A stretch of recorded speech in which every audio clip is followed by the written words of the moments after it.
Report की बात करेंगे जो 25 तारीख को आनी है, 25 अप्रैल को वजीर आजम की जानिब से वादा किया गया, पहले तो पब्लिक की गई वो रिपोर्ट आटे और चीनी की वो रिपोर्ट है। उस रिपोर्ट में क्या कुछ सामने आने वाला है और क्या जिम्मेदारों के खिलाफ मजीद शिकंजा जो है वो कसा जाएगा? राना अजीम साहब हमारे साथ मौजूद हैं, उनसे बात करते हैं। राना साहब बताइएगा कि अब इस रिपोर्ट में क्या चीज़ें सामने आ सकती हैं, क्या क्या चीज़ें मुतवक्के हैं?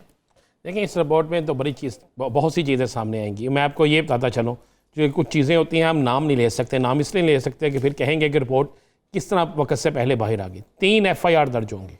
अच्छा, हमजा साहब 3 FIR दर्ज होंगी और ये 3 FIR जो हैं ये इस रिपोर्ट की रोशनी में ही दर्ज होंगी। और यहाँ इसमें अपोजिशन के कुछ लोग जो शामियाने बजा रहे हैं, जो बड़े खुश हैं, जिनके चेहरे पे बड़ी मुस्कुराहटें हैं कि शायद तहरीक इंसाफ के अंदर उन्होंने डेंट डाल दिया है या शायद तहरीक इंसाफ के अंदर आने वाले दिनों में बहुत कुछ होने वाला है। अब इस पे अपोजिशन की एक अहम बड़ी सियासी जमात जो है, और उस बड़ी सियासी जमात का एक बड़ा कद्दावर जो शख्स है, उसकी फैमिली के 2 अफराद पर भी FIR होंगी।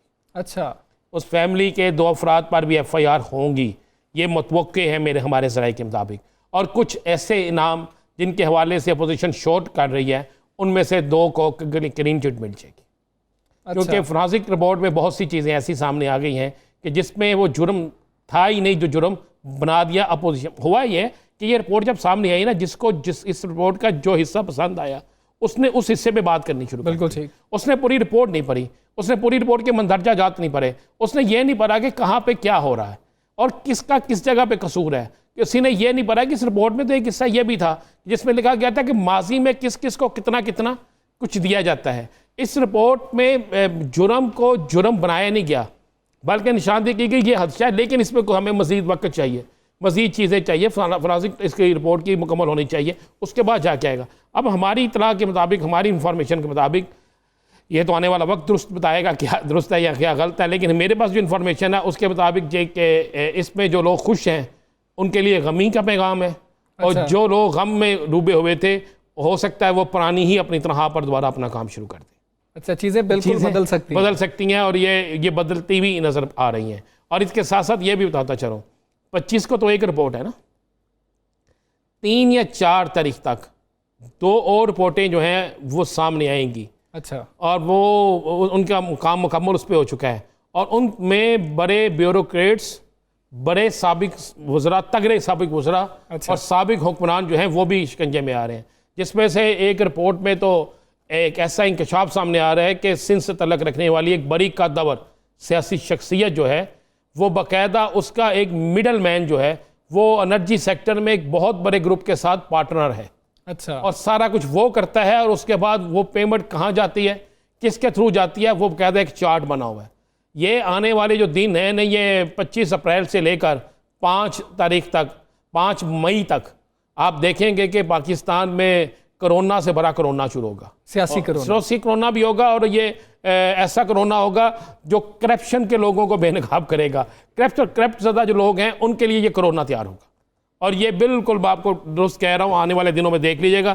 देखिए, चंद दिन रह गए हैं और बहुत सी सिफारिशें तैयार होकर आगे जा भी चुकी हैं। जी ठीक है। तो राना साहब, आप ये नहीं देखते हैं कि क्लीन चिट मिलती है जिस तरीके से, तो फिर अपोजिशन की जानिब से कुछ शोर शराबा कर दिया जाएगा कि भाई पहले कुछ सामने आया, अब कुछ सामने आ रहा है? देखिए, मैं ये नहीं कह रहा कि सबको क्लीन चिट मिल रही है। मैंने फिर कहा कि सबको क्लीन चिट नहीं मिल रही, कुछ को क्लीन चिट मिल रही है। अपोजिशन क्या करेगी? अपोजिशन की तवक्को के मुताबिक इन्वेस्टिगेशन हो रही है। अब एक इन्वेस्टिगेशन में अगर एक शख्स का जुर्म निकलता है तभी आप पकड़ेंगे ना। बिल्कुल। अगर उसका जुर्म नहीं निकलता तो आप उसको क्यों पकड़ेंगे? और अगर उस इन्वेस्टिगेशन में कोई ऐसी चीज़ें सामने आ जाती हैं और कुछ माजी के हवाले सामने आ जाते हैं और फिर उसमें आ जाता है कि सबसे बड़ा बेनिफिट लेने वाला कोई और था और जिस और किसी ने बेनिफिट लिया है वो कौन है, उसका अपोजिशन से क्या तल्लक है, उसने वो पैसे किस तरह भेजे, तो फिर आपको पता है। साहब, आप क्या समझते हैं, इस रिपोर्ट को ठीक तरीके से इंटरप्रेट नहीं किया गया या अपनी ख्वाहिश के मुताबिक जिसको जो अच्छा लगा उसने वैसे इंटरप्रेट कर लिया? बिल्कुल इसी तरह हुआ है। आप देखें ना, जिस तरह माजी में होता रहा कि कुछ लोग अदालती फैसलों पर मिठाइयाँ तकसीम करते थे, जब उन्हें फैसलों की समझ आती थी तो फिर वो रोना शुरू कर देते थे।